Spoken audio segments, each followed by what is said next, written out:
एक समय था और शायद आज भी है जब हम अपने घर की बहन बेटियों को, अपने घर के बच्चों को या फिर नौजवान को, युवक को भी खाली सुनसान सड़क या रात के अंधेरे में या कोई ऐसी जगह जो वीरान हो, जहाँ दूर दूर तक कोई नजर नहीं आता हो, या जंगल या एकांत जगह में हम भेजने से डरते थे, इसलिए ये सोचकर कि शायद उनके साथ कुछ गलत ना हो जाए, उनके साथ चोरी की घटना ना हो जाए, उनके साथ मर्डर जैसी घटना ना हो जाए, या कोई उन्हें छीन न ले, मार न दे, ये सोचकर हम नहीं भेजते थे। लेकिन अब क्या है, अब आप अपनी बहन बेटियों को पढ़ने के लिए नहीं भेज सकते, अब आप अपने बच्चों को बाहर नौकरी करने नहीं भेज सकते, अब आप अपने बच्चों की शादी नहीं कर सकते, कुछ कर ही नहीं सकते। क्यों जानते हो? क्योंकि अगर आप बहुत मेहनत करके अपने बच्चे को पढ़ने के लिए भेज दिए, कोई कॉलेज में उसके साथ रेप की घटना को अंजाम दे देगा। अगर आप बहुत मेहनत करके अपने बच्चों को पढ़ा लिखा के सफल इंसान बना दिए, उनकी नौकरी लग गई और उसका कहीं आपने शादी कर दिया, तो कोई सोनम जैसी लड़की आके उसको उसके मौत के घाट उतार देगी। अगर आपने अपने बहन बेटियों को पढ़ा लिखा के बड़ा कर दिया और उसको सोचा कि चलो इसको मैं और आगे पढ़ाने के लिए बाहर बड़े शहरों में भेजता हूँ, तो वहां अगर आप भेजोगे तो वहां किसी के साथ वो प्यार मोहब्बत के चक्कर में पड़ जाएगी, कोई आके उसका कत्ल कर देगा, या फिर कोई उसका मर्डर कर देगा, रेप कर देगा। ये सब घटना आजकल आम हो गई है। मतलब मैं ये सब न्यूज देख रहा हूँ, मैं जब आपको बता रहा हूँ, चाहे मैं खुद भी जब ये देखता हूँ, पढ़ता हूँ, तो मुझे ऐसा लगता है कि ये समाज सच में ये तो नरक की ओर बढ़ रहा है या फिर बढ़ गया है। मतलब इतनी बुरी मतलब व्यवस्था हो गई है। तो आज आज की जो है खबर जिस पे हम डालेंगे नजर, वो है कोलकाता लॉ कॉलेज की रेप की घटना, जो कि अभी बीते 25 जून को घटी है, जो कि बहुत ही दर्दनाक घटना है। अभी हम पिछले साल ही आरजी कर मेडिकल कॉलेज, जो कि कोलकाता में बहुत बड़ी घटना हो गई थी, तो जिसपे भी रेप की घटना, रेप और मर्डर हो गया था, जिसपे पूरा देश सिहर उठा था। और हम और आप सभी ये मतलब प्रे कर रहे थे कि मतलब सब कैंडल मार्च निकाल रहे थे, कोई कुछ कर रहे थे ताकि दोषी को मतलब फांसी की सजा मिले और कड़ी से कड़ी सजा मिले। और अभी ये केस शायद ठंडा भी नहीं हुआ और एक नया केस आ गया कोलकाता से।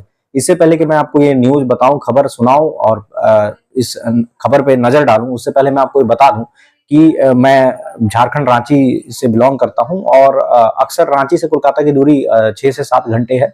और जब हमारे साइड में कभी कोई डिस्कशन होता था, कोई बात होती थी, तो हम लोग ये बोलते थे कि इंडिया में दो ही ऐसा जगह है, एक मुंबई को मैं मानता हूँ और कोलकाता को, पहले, अभी की बात नहीं कर रहा, मतलब 4-5 साल 6 साल पहले, जहां मैं ये मान के चलता था कि वहां मतलब रेप जैसी घटना या रेप जैसी न्यूज कभी सुनने को नहीं मिलता था, और सच में नहीं मिला था। तो हम लोग प्राउड करते थे कि मानना पड़ेगा, कोलकाता और मुंबई एक ऐसी जगह है जहां से रेप जैसी घटना की खबरें नहीं आती थी, ना के बराबर आती थी या फिर नहीं आती थी। लेकिन अब शायद ये दोनों जगह भी ऐसी हो गई है आज के डेट में, जहां से लगातार बार बार रेप जैसी घटना की न्यूज आ रही है, रेप, गैंग रेप, जो कि बहुत दुखद है। मतलब आप खुद ही इमेजिन कर लो कि हमारा समाज कहां और कैसे पहुंच गया है। तो पहले मैं आपको ये खबर बताता हूं, फिर करेंगे इसकी चर्चा। खबर जो है वो 25 जून की है। 25 जून में 25 जून साउथ लॉ कॉलेज है कोलकाता में, साउथ कोलकाता की तरफ।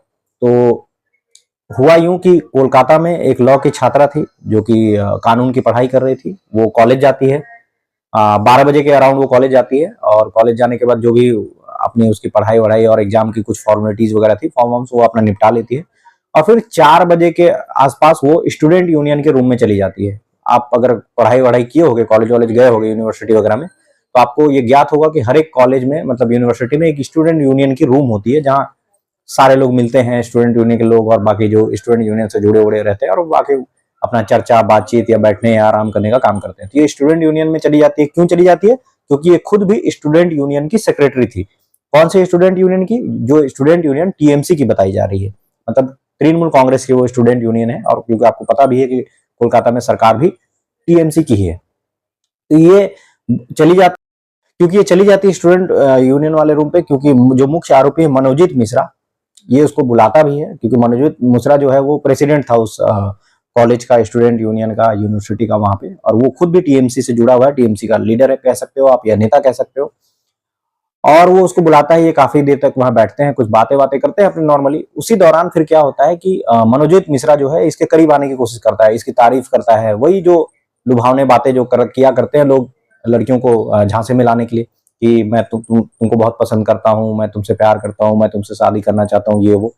तभी ये लड़की जो है विरोध करती है कि तुम्हारी तो गर्लफ्रेंड है और मेरा भी बॉयफ्रेंड है, तो तुम मेरे पीछे क्यों पड़े हो। फिर वो उसको अपने बातों में बरगलाने की कोशिश करता है कि नहीं, मैं तुमसे शादी करूंगा, मानता हूं कि मेरी गर्लफ्रेंड है, लेकिन मुझे तुमसे प्यार है, मैं तुमसे शादी करना चाहता हूँ। ऐसी बरगलाने वाली बातें करके जो है फिर लड़की मना कर देती है कि नहीं, फिर वहां से निकलने की कोशिश करती है। उसी दौरान फिर क्या करते हैं कि दो लोग वहां पे और मौजूद होते हैं, जैद और एक प्रोमित, जैद और प्रोमित जो है, प्रोमित मुखर्जी एंड जैद अहमद, ये दो उसके साथी थे मनोजीत के। वो दो लोग क्या करते हैं, वो दो लोग भी उस रूम में ही अवेलेबल रहते हैं, स्टूडेंट यूनियन वाले रूम पे। ये दोनों उस रूम से बाहर निकलते हैं और रूम को बाहर से बंद कर देते हैं। फिर दो लोग अकेले हो जाते हैं, मनोजीत और ये आरोपी लड़की। फिर मनोजीत जो है जबरदस्ती करने की कोशिश करता है और पहला कोशिश उसकी नाकामयाब हो जाती है, वो सक्सेस नहीं हो जाता क्योंकि लड़की जो है विरोध करती है और कहीं ना कहीं उसको पता नहीं उस वक्त क्या उसके मन में क्या फीलिंग आया नहीं आया। फिर ये कुछ देर बाद दरवाजा ये बाहर से खुलता है और फिर वो बच बचा के वो लड़की वहां से निकल जाती है। जैसे वो निकलने की कोशिश करती है, ये दोनों लड़के जैद और प्रोमित लड़की को पकड़ करके घसीट करके और गार्ड के रूम में ले जाते हैं। गार्ड का, जैसे कॉलेज में जो सिक्योरिटी गार्ड रहता है उनको एक रूम दिया जाता है रहने के लिए, सिक्योरिटी गार्ड के रूम पे ले जाते हैं और गार्ड वहीं पे अवेलेबल भी रहता है। लेकिन गार्ड जैसे देखता है ये लोग लड़की को लेके आ रहे हैं, उनको देख करके वो वहां से साइड कट लेता है। फिर गार्ड के रूम में लड़की को ले जाते हैं। फिर वहां पे मनोजीत जो है वो उस लड़की के साथ रेप की घटना को अंजाम देता है उसी रूम पे। और कहीं ना कहीं ये घटना लगभग 4:30-5 बजे से शुरू होकर के रात के 10 बजे तक खत्म होती है। मतलब लंबा चलता है ये सिलसिला। और इस दौरान क्या होता है कि जैसा कि न्यूज में बताया गया है और जैसा खबर मिल रही है, उस यूनिवर्सिटी के गेट को बंद कर दिया जाता है। और आपको पता भी होगा कि कॉलेज जनरली 5-6 बजे के बाद, यूनिवर्सिटी कॉलेज ये सब चीजें बंद ही हो जाती है। तो 6 बजे के बाद कुछ लोग थे नहीं, फिर भी ये लोग गेट को बंद करवा देते ताकि कोई बाहर से अंदर ना आ सके, अंदर से कोई बाहर ना जा सके। फिर ये रेप की घटना को अंजाम देता है। कैसे भी करके लड़की बच बचा के 9:30-10 बजे के अराउंड वहां से बाहर निकलती है, बाहर अपने घर जाती है, अपने पापा को फोन करती है, फोन करके सारी घटना के बारे में बताती है। एक पल के लिए उसको लगता है कि इस घटना की रिपोर्ट दर्ज कराऊं नहीं कराऊं, क्योंकि लड़का जो है वो स्टूडेंट यूनियन का प्रेसिडेंट है, टीएमसी का वो भी है। फिर इसने हिम्मत दिखाया, क्योंकि खुद भी ये लॉ की पढ़ाई कर रही थी, तो इसने अपना हिम्मत दिखाया। फिर पुलिस में एफआईआर दर्ज किया और एफआईआर दर्ज होने के बाद इन तीनों आरोपियों को और साथ ही साथ उस सिक्योरिटी गार्ड को भी गिरफ्तार कर लिया गया है।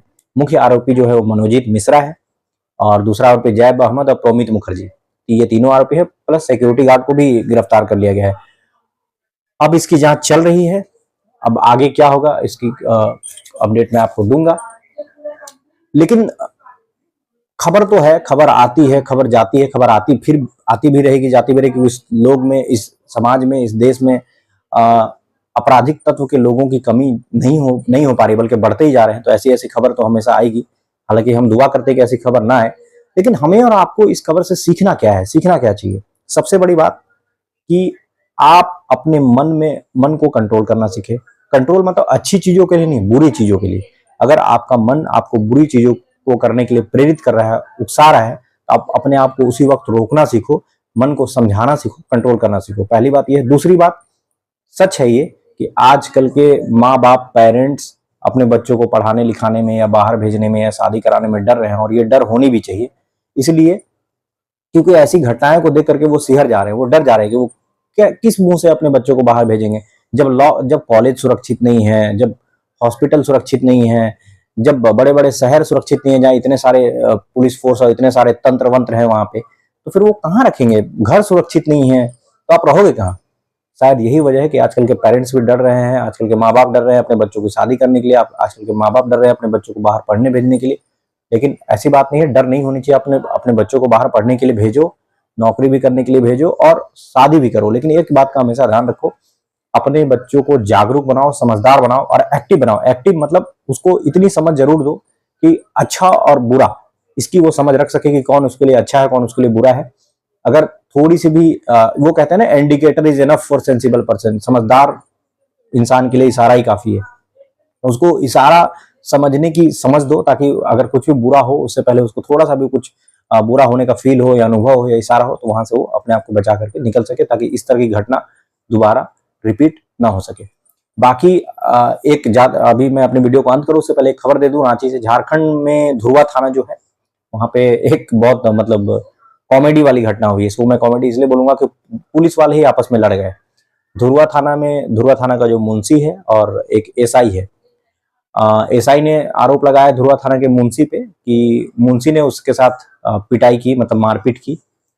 और आरोप ये है कि कुछ चोर और अपराध को, ये लोग 12 चोर को पकड़े हुए थे, और उसी दौरान छोड़ने की जब बात आई थी कि 12 में से 6 को शायद मुंशी छोड़ने की कोशिश कर रहा था थाना से ही, थाना से ही उन लोग को वहां से बाहर भेजने की प्लानिंग कर रहा था। और आपको भी पता है क्यों भेजने की प्लानिंग कर रहा था, जरूर उसने टेबल के नीचे से अच्छा खासा पैसा लिया होगा या डील हो गई होगी, तो उसने बोला ठीक है 12 में से 6 अपराधी, 6 आरोपी को हम यहीं से थाना से छोड़ देते हैं। और उसी छोड़ने के दौरान दोनों में मनमुटाव हो गया होगा, एसआई और इस पे शायद किसी एक को पैसे नहीं मिले होंगे या फिर किसी को इस बात की जानकारी नहीं होगी। इसी बीच में दोनों में मनमुटाव हो गया, मारपीट हो गई और मुंशी ने एसआई की कर दी पिटाई। और इस बात को लेकर के फिर एसआई ने जो है वो चंदन कुमार सिन्हा, जो अभी झारखंड के एसपी हैं, उनको बताया है, इस बात का रिपोर्ट दिया है। अब देखते हैं आगे इस बात पे क्या होता है। शायद हमें और आपको ये पता भी नहीं चल पाए कि आगे इस मतलब केस में क्या होगा, लेकिन ऐसी ऐसी घटनाएं तो हो रही है। बताओ, मतलब थाना में खुद पुलिस वाले ही आपस में लड़ रहे हैं। क्यों लड़ रहे हैं आपको भी पता है और मुझे भी पता है, ये बताने की जरूरत नहीं है। बाकी चलिए फिर मिलते हैं अगली खबर अगली वीडियो में। तब तक के लिए जोहार, नमस्कार। मैं हूं सुमित कुमार, और अगर आप हमारे चैनल में नए हैं तो चैनल को प्लीज जरूर सब्सक्राइब कर लीजिएगा, और अगर वीडियो अच्छी लगती है तो लाइक और शेयर जरूर करिएगा।